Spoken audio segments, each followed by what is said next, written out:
নিজুম রাতে দূর আকাশের দিকে তাকিয়ে ছোট্ট ছেলে মাকে বলে স্রষ্টা আমার কে। নিজুম রাতে দূর আকাশের দিকে তাকিয়ে ছোট্ট ছেলে মাকে বলে স্রষ্টা আমার কে।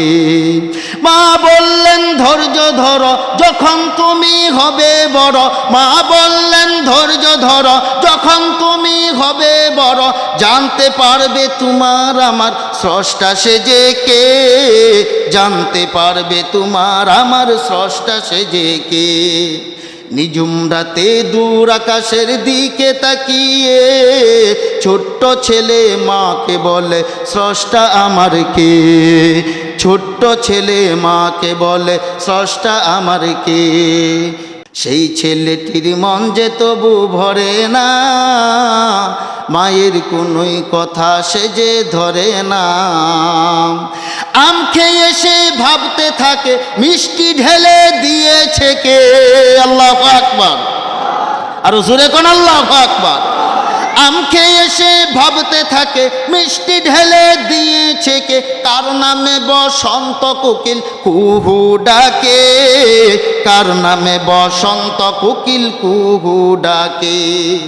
নিজুম রাতে দূর আকাশের দিকে তাকিয়ে ছোট্ট ছেলে মাকে বলে স্রষ্টা আমার কে, আমাদের স্রষ্টা কে। এইবার পয়গাম্বর ইব্রাহিম আলাইহিস সালাতু ওয়াস সালাম সৃষ্টিকর্তাকে খুঁজতে আছেন। বন্ধুরা আমার খুব ভালো করে বুঝবেন, আসমানের দিকে তাকাইলেন রাতের বেলায়, আসমানের দিকে তাকাইয়া পয়গাম্বর ইব্রাহিম ছোট্ট মানুষ নজর করে তাকাইয়া দেখেন যে বিশাল একটি তারকা দেখা যায়। পয়গাম্বর ইব্রাহিম আলাইহিস সালাতু ওয়াস সালাম ওই তারকাকে লক্ষ্য করে বলেন এই তারকা আমার রব। আল্লাহু আকবার, জোরে কোন, আরো জোরে চিল্লা এখন আল্লাহু আকবার। আমার আল্লাহ পয়গাম্বর ইব্রাহিমের ছোট্টবেলায় ওই গবেষণাগুলো কোরআনে কোট করে দিয়েছেন। পয়গাম্বর ইব্রাহিম আলাইহিস সালাতু ওয়াস সালাম তারকাকে দেখে কি বলেছিলেন আল্লাহ বলেন, ফালাম্মা জান্না আলাইহিল লাইলু রাআ কাওকাবা ক্বালা হাযা রাব্বি ফালাম্মা আফালা ক্বালা লা আফালা ক্বালা লা উহিব্বুল আফিলিন। পয়গম্বর ইব্রাহিম আলাইহিস সালাম তারকার দিকে তাকাইয়া বলেন ওই তারকাই আমার রব হবে। কিন্তু তারকা যখন মস্তমিত হয়ে যায়, গায়েব হয়ে যায়, তখন ইব্রাহিম আলাইহিস সালাতু ওয়াস সালাম বলেন না না, এই তারকা আমার রব হতে পারে না, এটাকে আমি পছন্দ করি না, এটাকে আমি ভালোবাসি না। রাতের বেলায় আবার যখন চন্দ্র উদিত হয়, চাঁদকে দেখে তিনি বলেন ফালাম্মা রাআল কমারা বাসিগান ক্বালা হাযা রাব্বি ফালাম্মা আফালা ক্বালা লা ইল্লাম ইয়াহদিনি রব্বি লাকুনান্না মিনাল কওমিদ দাল্লিন। চাঁদের দিকে তাকাইয়া বলেন এই চাঁদই মনে হয় আমার রব। কিন্তু চাঁদ যখন অস্তমিত হয়ে যায় তখন তিনি বলেন না না, যেটা একবার উদিত হয় আবার অস্তমিত হয়ে যায়, এটা আমার কোনোদিন রব হতে পারে না, এটা আমার কোনোদিন রব হতে পারে না। সকালবেলায় যখন সূর্য উদিত হয়, সূর্যের দিকে তাকাইয়া পয়গম্বর ইব্রাহিম বলেন ফালাম্মা রাআশ শামসা বাসিগাতান ক্বালা হাযা রাব্বি হাযা আকবার ফালাম্মা আফালাত ক্বালা ইয়া কওমি ইন্নী বারিউম মিম্মা তুশরিকুন। সকালবেলায় যখন সূর্য উদিত হয়, সূর্যের দিকে তাকাইয়া কয় এটাই আমার রব, এটা অন্যগুলোর চাইতে বড়। সুবহানাল্লাহ, জোরে কোন। কয় এটা অন্যগুলোর চাইতে বড়, এটাই আমার রব। কিন্তু সন্ধ্যাবেলায় যখন সূর্য অস্তমিত হয়ে যায় তখন তিনি বলেন না না, যেটা একবার উদিত হয় অস্তমিত হয়ে যায়, ওইটা আমার রব কোনোদিন হতে পারে না। ও বুঝছি এইগুলো কিছুই আমার রব না, এইগুলোতে পরিচালনা করার জন্য একজন আছেন, ঠিক কিনা জুড়ে কন? আসমান পরিচালনা করার একজন আছেন, জমিন পরিচালনা করার একজন রয়েছেন, চন্দ্র সূর্য গ্রহ নক্ষত্র তারকারাজি যা কিছু আছে এই সব কিছু পরিচালনা করার জন্য একজন রয়েছেন। আওয়াজ করে চিল্লায়া বলুন তিনি কে? আর জোরে চিল্লায় বলুন তিনি কে? তিনি হচ্ছেন আমার আল্লাহ, যাকে দেখা যায় না কিন্তু মানা যায়। সুবহানাল্লাহ, জোরে কোন। পয়গম্বর ইব্রাহিম আলাইহিস সালাম বলেন, যাকে দেখা যায় না কিন্তু মানা যায় তিনি হলেন আমার রব আল্লাহ। সুতরাং আমি আমার চেহারাকে ওই আল্লাহর দিকে ফিরাইয়া দিলাম। ইন্নী ওয়াজ্জাহাতু ওয়াজহিয়া লিল্লাযী ফাতারাস সামাওয়াতি ওয়াল আরদা হানিফান ওয়া মা আনা মিনাল মুশরিকিন। পয়গম্বর ইব্রাহিম আলাইহিস সালাতু ওয়াস সালাম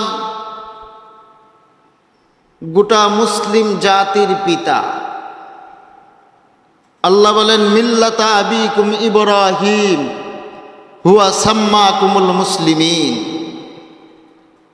ইব্রাহিম আলাইহিস সালাতু ওয়াস সালাম হচ্ছেন মুসলিম জাতির পিতা। একদিক দিয়ে তিনি মুসলিম জাতির পিতা, আবার অপর দিক দিয়ে তিনি হচ্ছেন আবুল আম্বিয়া, সমস্ত আম্বিয়াদের পিতা বলা হয়। কারণ পয়গম্বর ইব্রাহিম আলাইহিস সালাতু ওয়াস সালামের দুইজন সন্তান ছিল। সর্বপ্রথম দুইজন ছেলে ছিল। হযরত সারা আলাইহিস সালাতু ওয়াস সালামের গর্ভ থেকে হযরত ইসহাক আলাইহিস সালাতু ওয়াস সালামের জন্ম, আর হযরত হাজেরা আলাইহিস সালাতু ওয়াস সালামের গর্ভ থেকে হযরত ইসমাইল আলাইহিস সালাতু ওয়াস সালামের জন্ম। হযরত ইসহাক আলাইহিস সালাতু ওয়াস সালামের এক সন্তানের নাম ইয়াকুব আলাইহিস সালাতু ওয়াস সালাম। ইয়াকুব আলাইহিস সালাতু ওয়াস সালামের আরেকটা উপাধি ছিল ইসরাইল। ইসরাইল ছিল ওনার উপাধি। হিব্রু ভাষা, আরবিতে বলা হয় আব্দুল্লাহ, বাংলাতে বলা হয় আল্লাহর বান্দা। ওনার উপাধি ছিল আল্লাহর বান্দা। ওই ইসরাইল শব্দের অর্থই হচ্ছে আল্লাহর বান্দা। আর ওনার উপাধি থেকেই ওনার একটা বংশীয় নাম হয়ে গেছে। ওই বংশের নাম হচ্ছে বনি ইসরাইল। এক কথায় ইসরাইল এটা ইয়াকুব আলাইহিস সালামের নাম, আর বনি ইসরাইল বলা হয় ইয়াকুব আলাইহিস সালামের বংশধর, মানে ইসরাইলি বংশধর। আর ওই ইসরাইল বংশ থেকে আল্লাহ তাআলা লক্ষ লক্ষ নবী রাসূলদেরকে পৃথিবীতে পাঠিয়েছিলেন। সুবহানাল্লাহ, লক্ষাধিক নবী রাসূল ইসরাইল বংশ থেকে এসেছিলেন। আর ইসমাইলি বংশ থেকে একমাত্র আমাদের নবী মুহাম্মদুর রাসূলুল্লাহ সাল্লাল্লাহু আলাইহি সাল্লামের জন্ম। সুবহানাল্লাহ, জোরে কোন। আমাদের নবীর জন্ম একমাত্র ইসমাইলি বংশ থেকে, যার আরেকটা উপাধি হচ্ছে জবিউল্লাহ। অর্থাৎ ইব্রাহিম আলাইহিস সালাম ইসমাইলকে নিজ হাতে কুরবানি করেছিলেন। সামনে আলোচনা আসবে ইনশাআল্লাহ। পয়গম্বর ইব্রাহিম আলাইহিস সালাতু ওয়াস সালামের জন্মের আগে সারা দুনিয়ার বাদশা ছিল নমরুদ। বাদশার নাম কি? আরো জোরে কোন। নমরুদ। 450 বছর পর্যন্ত রাজত্বগিরি করেছে।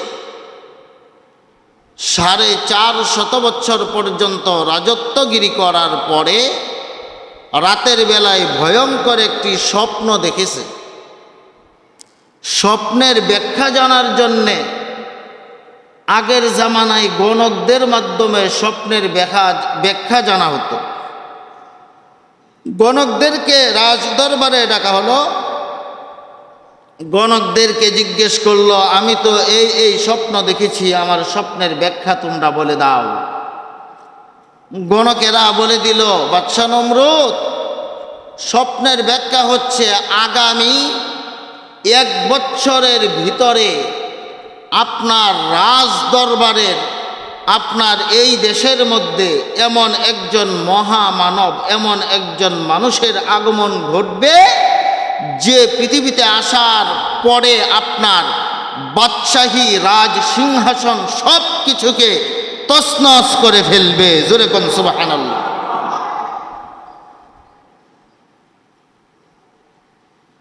মুসলমান বন্ধুরা আমার, এইবার নমরুদ পাগল পাড়া হয়ে গেছে, মাথা নষ্ট হয়ে গেছে। কারণ তামাম দুনিয়ার বাদশাহ আমি, এই বাদশাহী যদি আমার শেষ হয়ে যায় তাহলে আমার ক্ষমতা তো শেষ। আল্লাহ তাআলা নমরুদকে তামাম দুনিয়ার বাদশাহী দান করেছিলেন। বাদশাহী দান করার পরে নমরুদের মনের ভিতরে আরো লোভ ঢুইকা গেছে। তামাম দুনিয়ার বাদশাহ 450 বছর পর্যন্ত বাদশাহী করেছি, এখন তার মনের ভিতরে একটা আকর্ষণ ঢুইকা গেছে, আমি এখন খোদা হতে চাই। নাউজুবিল্লাহ জোরে কোন। ওই তামাম দুনিয়ার বাদশাহী আমি পেয়েছি, এইবার আমি খোদা হতে চাই, খোদা। তার মনের ভিতরে এবার খুদাই ঢুইকা গেছে, সে খুদা হবে। কারণ ক্ষমতা তো এমন একটা লোভনীয় জিনিস, ক্ষমতার জন্যে মানুষ সব কিছু ছাড়তে রাজি হয়। ক্ষমতার জন্যে মানুষ ইসলামকে ভুলে যেতেও দ্বিধাবোধ করে না, ঠিক কিনা? ক্ষমতার জন্যে, ক্ষমতার লোভে ঈমান নষ্ট করে ফেলে, ক্ষমতার লোভে ইসলামের বিরুদ্ধে কথা বলে, ক্ষমতার লোভে কোরআনের বিরুদ্ধে কথা বলে, ক্ষমতার লোভে টুপিওয়ালার বিরুদ্ধে কথা বলে, ক্ষমতার লোভে বন্ধুরা আমার উলামা ইকরামদের বিরুদ্ধে কথা বলে, ক্ষমতার লোভে উলামা ইকরামদের হাতে পায়ে হ্যান্ডকাপ এবং ডান্ডা বেরি লাগাইয়া জেলখানায় বন্দি করতেও দ্বিধাবোধ করে না, ঠিক কিনা? কারণ ক্ষমতার লোভ। বিগত বছরগুলোতে ফ্যাসিস্টের আমলে আমরা দেখেছি উলামা ইকরামদেরকে বিনা অপরাধে জেলখানায় বন্দি করে রেখেছিল। কারণ ক্ষমতা। কারণ কি? আরো জোরে কোন কারণ কি? ক্ষমতার লোভ। কারণ এই দেশে যদি উলামা ইকরাম রাজত্বগিরি করে, এই দেশে যদি কোরআনের কথা বলা হয়, ইসলামিক শাসন করা হয়, তাহলে বন্ধুরা আমার আর বড় বড় বোতল খাওয়া যাবে না, ঘুষ খাওয়া যাবে না, সুদ খাওয়া যাবে না, বদমেশি করা যাবে না, ছিনতাই করা যাবে না, চাঁদাবাজি করা যাবে না, ঠিক কিনা? এই হচ্ছে কারণ। এই কারণে বন্ধুরা আমার ক্ষমতার লোভে, ক্ষমতার লোভে, ক্ষমতা যদি হাতছাড়া হয়ে যায়, মোল্লারা যদি আমাদের কাছ থেকে ক্ষমতা ছিনিয়ে নেয়, তাহলে তো আমরা আর ভণ্ডামি আর বাটফারি সিটারি করতে পারুম না। এই কারণেই উলামা ইকরামদেরকে বিনা অপরাধে জেলখানায় বন্দি। কারণ ক্ষমতা। নমরুদেও ক্ষমতা। নমরুদ কই এইবার আমি খুদা হব, খুদা। মন্ত্রীরা ডাক দেয়া বলে, বাদশা মহোদয়, আপনি যে খুদা হবেন, আপনার খুদাইকে ধ্বংস করার জন্য উমুক দিন এতদিন পরে আল্লাহর পক্ষ থেকে একজন মহামানবের আগমন। নমরুদের মাথা নষ্ট। কি কয়? ওই মানুষটা যদি আসে তাহলে আমার ক্ষমতা সব ধ্বংস হয়ে যাবে, ওই মানুষকেই পৃথিবীতে আগমন করানো যাবে না, তাকে বাধা দিতে হবে। তাই জন্ম নিয়ন্ত্রণের আইন, স্বামী আর স্ত্রী একসঙ্গে রাতের বেলায় ঘুমাইতে পারবে না, দেশের মধ্যে আইন করে দিল। রাতের বেলায় স্বামী আর স্ত্রী রাতের বেলায় একসাথে বিছানায় ঘুমাইতে পারে না, পুরুষ আলাদা মহিলা আলাদা। পাহারাদার নিযুক্ত করে দিল। এই আইনের উপদেষ্টা ছিল আজর ঠাকুর। আজর ঠাকুর অর্থাৎ ইব্রাহিম আলাইহিস সালাতু ওয়াস সালামের পিতা আজর ঠাকুর এই আইনের উপদেষ্টা।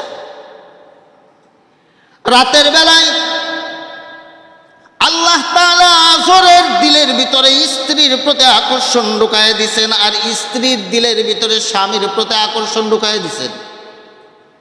এবার রাতের বেলায় আস্তে আস্তে পা পা করে বন্ধুরা আমার স্বামী অর্থাৎ আজর ঠাকুর স্ত্রীর রুমের ভিতরে প্রবেশ করেছে।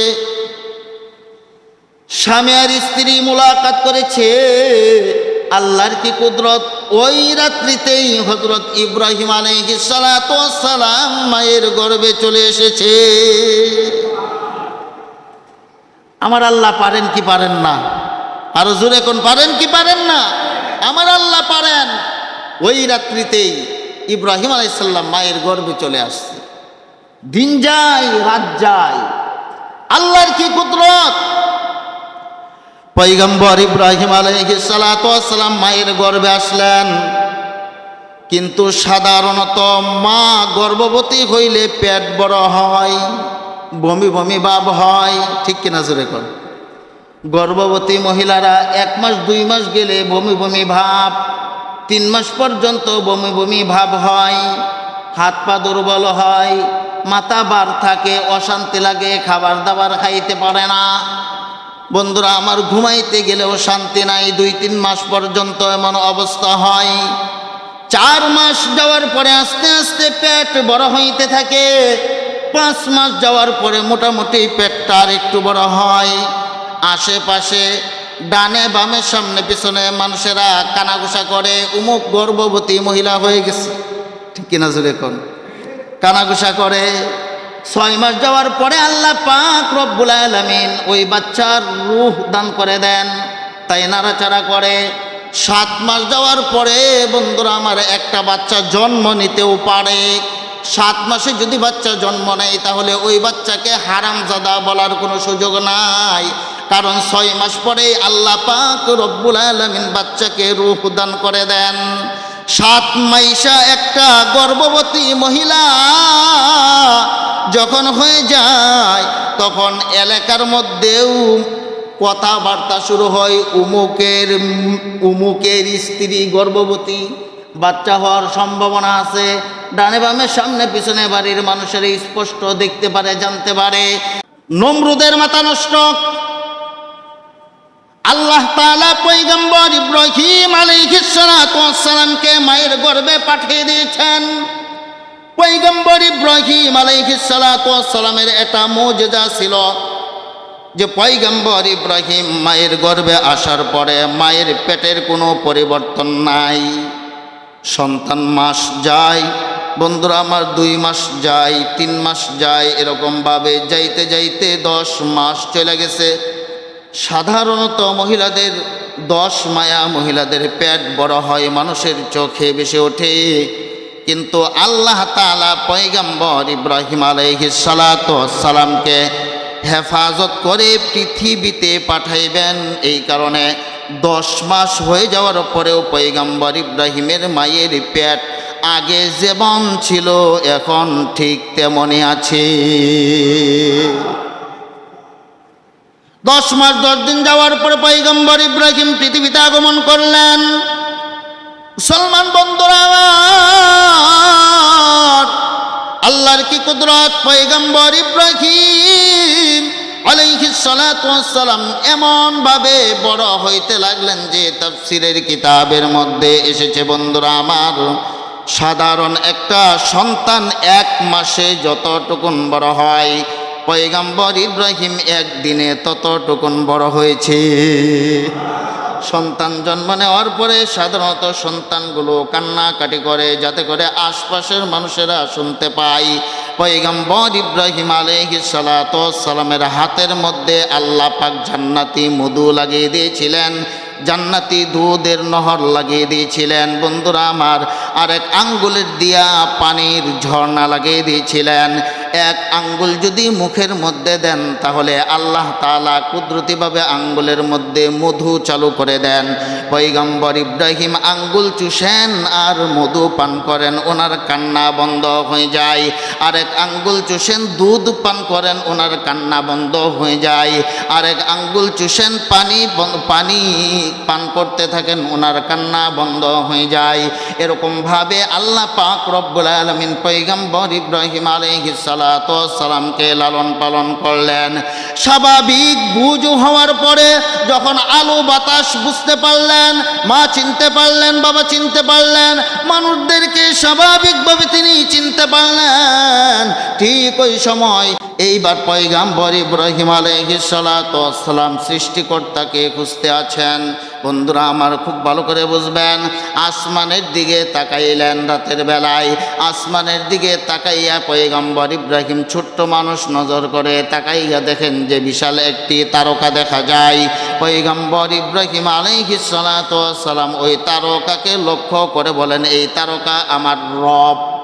আল্লাহু আকবার, জোরে কোন, আরো জোরে চিল্লা এখন আল্লাহু আকবার। আমার আল্লাহ পয়গম্বর ইব্রাহিমের ছোট্টবেলায় ওই গবেষণাগুলো কোরআনে কোট করে দিয়েছেন।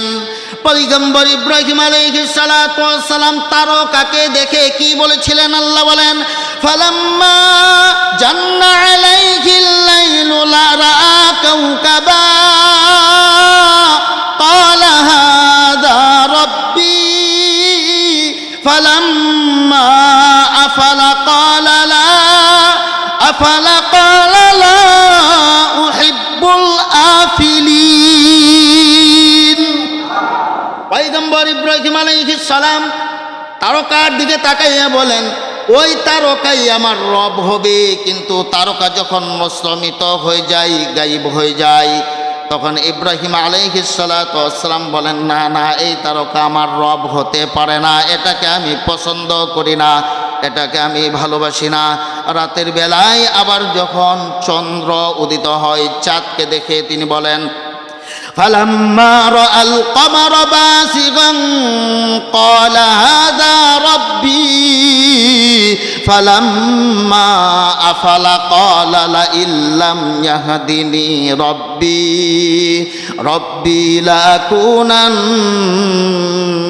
মিনাল কওমিদ দাল্লিন।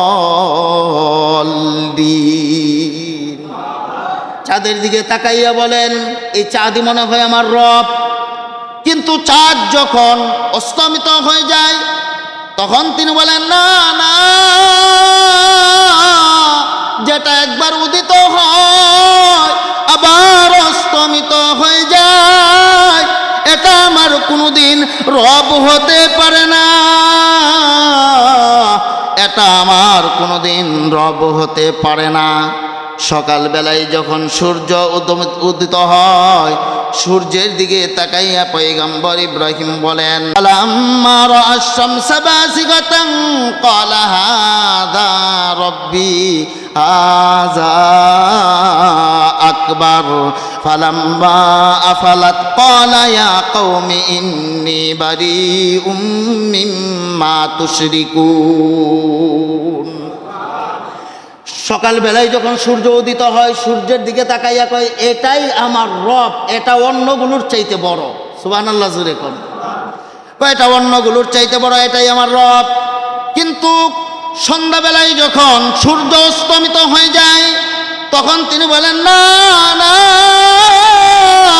যেটা একবার উদিত হয় আবার অস্তমিত হয়ে যায়, ওইটা আমার রব কোনোদিন হতে পারে না।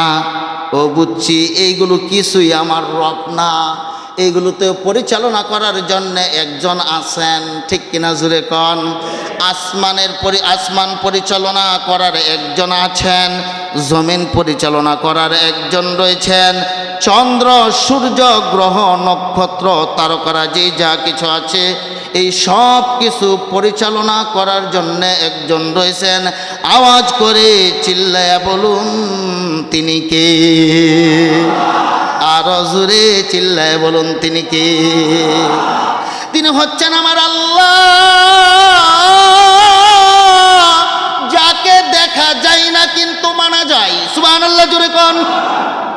পয়গম্বর ইব্রাহিম আলাইহিস সালাম বলেন, যাকে দেখা যায় না কিন্তু মানা যায় তিনি হলেন আমার রব আল্লাহ। মার কাছে গিয়া বলেন, মা গো বলো বলো আমার রব কে? মার কাছে যায় কয়, নিজুম রাতে দূর আকাশের দিকে তাকিয়ে ছোট্ট ছেলে মাকে বলে স্রষ্টা আমার কে। নিজুম রাতে দূর আকাশের দিকে তাকিয়ে ছোট্ট ছেলে মাকে বলে স্রষ্টা আমার কে। মা বললেন ধৈর্য ধরো যখন তুমি হবে বড়। মা বললেন ধৈর্য ধরো যখন তুমি হবে বড়। জানতে পারবে তোমার আমার স্রষ্টা সে যে কে। জানতে পারবে তোমার আমার স্রষ্টা সে যে কে। নিজুম রাতে দূর আকাশের দিকে তাকিয়ে ছোট্ট ছেলে মাকে বলে স্রষ্টা আমার কে। ছোট্ট ছেলে মাকে বলে স্রষ্টা আমার কে। যে তবু ভরে না মায়ের কোনোই কথা সে যে ধরে না। সেই ছেলেটির মন যে তবু ভরে না মায়ের কোনোই কথা সে যে ধরে না। আম খেয়ে সে ভাবতে থাকে মিষ্টি ঢেলে দিয়েছে কে। আল্লাহু আকবার, আরো জোরে কোন আল্লাহু আকবার। আম খেয়ে সে ভাবতে থাকে মিষ্টি ঢেলে দিয়েছে কে। কার নামে বসন্ত কোকিল কুহু ডাকে। কার নামে বসন্ত কোকিল কুহু ডাকে। নিজুম রাতে দূর আকাশের দিকে তাকিয়ে ছোট্ট ছেলে মাকে বলে স্রষ্টা আমার কে। আমাদের স্রষ্টা কে? আওয়াজ করে বলুন কে? আল্লাহ। তাম পৃথিবী পরিচালনা করার জন্য একজন আছেন, তিনি হলেন আমার আল্লাহ। পয়গম্বর ইব্রাহিম আলাইহিস সালাম বলেন, ওই আল্লাহকে মানা যায় কিন্তু চোখ দ্বারা দেখা যায় না। সুবহানাল্লাহ। সুতরাং আমি আমার চেহারাকে ওই আল্লাহর দিকে ফিরাইয়া দিলাম। ইন্নী ওয়াজ্জাহাতু ওয়াজহিয়া লিল্লাযী ফাতারাস সামাওয়াতি ওয়াল আরদা হানিফান ওয়া মা আনা মিনাল মুশরিকিন। রবের পরিচয় পেয়ে গেলেন। নমরুদ যে নিজেকে খোদা দাবি করেছে, তার মূর্তি গড়ে গড়ে আছে। পয়গম্বর ইব্রাহিম তো নমরুদকে খোদা বলে বিশ্বাস করে না, মূর্তি পূজাও করে না। সবাই নমরুদকে খোদা বলে বিশ্বাস করে এবং মূর্তি পূজায় লিপ্ত। ওনার বাবা, ওনার মা, সবাই। পয়গম্বর ইব্রাহিম একাই তার বিরুদ্ধে। একবার মেলার আয়োজন হলো, ইতিহাস জানা আছে আপনাদের। শিরোনামগুলো বলতেছি, ইতিহাস বলা উদ্দেশ্য না, সময় নাই। কোরআনে ঘটনাগুলো উল্লেখ আছে, কোরআনের মধ্যেও আছে। মেলার আয়োজন করা হলো, সবাই মেলায় গেল, কিন্তু পয়গম্বর ইব্রাহিম মেলায় গেলেন না। কারণ মেলাই তো মূর্তি পূজা আছে, ঠিক কিনা জোরে কর। পয়গম্বর ইব্রাহিম আলাইহিস সালাম বাড়িতে রয়ে গেলেন, সবাই মেলায় চলে গেল। মেলায় যাওয়ার পরে আস্তে আস্তে পয়গম্বর ইব্রাহিম বিশাল আকারের একটি কোড়াল নিলেন। কোড়ালটা কাঁধের মধ্যে নিয়ে আস্তে আস্তে পা পা করে তাদের গির্জার ভিতরে প্রবেশ করলেন।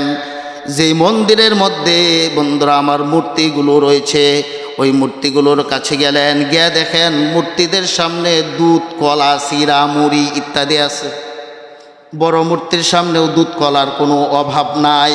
আস্তে আস্তে পয়গম্বর ইব্রাহিম প্রত্যেক মূর্তির সামনে গিয়া কয়, তোদের সামনে যে দুধ কলা এবং চিরা মুড়ি আছে, এইগুলো খাস না কে? এইগুলো তো মাছি বইতেছে। সুবহানাল্লাহ জোরে। এইগুলো তো মাছি বইতেছে, মাছি, এইগুলো খাস না কে? খা। মূর্তি তো আর কথা কয় না, কথা কস না কে? এত দামি দামি খাবার তোদের সামনে, এরপরেও খাস না? এটা বইলে কুড়াল দিয়ে দিছে একটারে বাড়ি দেয়। এক মূর্তি শেষ, আর একটা মূর্তির কাছে গেলেন, আবার কথা বললেন, কথা কই না, দিছে দ্বিতীয় ডারে। এইভাবে করে সমস্ত মূর্তিগুলো একটা একটা একটা একটা করে ভেঙ্গে চুরমার করে দিয়েছেন। মুসলমান বন্ধুরা আমার, সর্বশেষ বিশাল আকারের বড় একটি মূর্তি ছিল। মূর্তির সামনে গিয়ে কয়, ছোটগুলো রে শেষ করছি, এইবার তোর অবস্থাটা কি? আপনারা বলুন তো দেখি, মাটির তৈরি মূর্তিকে কোনোদিন কথা বলবে নাকি? আরও জোরে কন। পয়গম্বর ইব্রাহিম তো ভালো করেই জানেন এরা কোনোদিন কথা বলবে না, কিন্তু এটাই বুঝাইতে চান কথা কস না, তাইলে তোরে যে সবাই ক্ষুধা দাবি করে, ক্ষুধা বলে বিশ্বাস করে, এটাই আজকে একটা প্রমাণ দিব। এই কারণে পয়গম্বর ইব্রাহিম আলাইহিস সালাম কোরাল দ্বারা ওই বড় মূর্তিটার কাদের মধ্যে কোরালটা ঝুলাইয়া এইবার তিনি বাড়িতে চলে আসছেন। বিকালবেলায় হাজার হাজার মানুষ মেলা থেকে ফিরে এসে তাদের মন্দিরের ভিতরে প্রবেশ করে দেখতেছে, হাই হাই, রাম রাম রাম, সর্বনাশ হয়ে গেছে, আমরার ক্ষুধারে ধ্বংস করে দিছে, আমরার ক্ষুধারে মাইরালাইছে রে, মাইরালাইছে তারার ক্ষুধারে মাইরালছে, এমন ক্ষুধার ক্ষুধা তারার ক্ষুধারে মাইরালেনি যা, ঠিক কিনা জুড়ে কর। আমরা এমন একজন ক্ষুধার দাসত্ব করি, ইবাদত করি, আমাদের রব আগেও ছিলেন, এখনো আছে, ভবিষ্যতেও থাকবে, ঠিক কিনা জুড়ে কর। এমন একটা রবের ইবাদত করি আমরা, আর তারা নিজ হাত দ্বারা বানায়, এটাকে আবার মাটি দ্বারা বানাইয়া পিছনের দিক দিয়া রড এবং বাঁশ দিয়া লটকায় রাখে। মাছি বসে নিজের মাছিগুলো তাড়াইতে পারে না, তারা আবার তাদের সামনে গিয়ে মাথা নত করে, খোদা বলে বিশ্বাস করে। পয়গম্বর ইব্রাহিম আলাইহিস সালাতু ওয়াস সালাম কাদের মধ্যে কোরালটা জ্বলাইয়া বাড়িতে আসলেন। মানুষেরা বিকালবেলায় এসে দেখে ক্ষুধাদের অবস্থা কাহিল। এটা কে করলো রে, কে করলো? নমরুদের কাছে বিচার চলে গেল। নমরুদ পয়গম্বর ইব্রাহিমকে ডাকলেন। ডাকার পরে পয়গম্বর ইব্রাহিমকে ডাক দিয়ে বলে, হে ইব্রাহিম, এই কাজটা কে করেছে?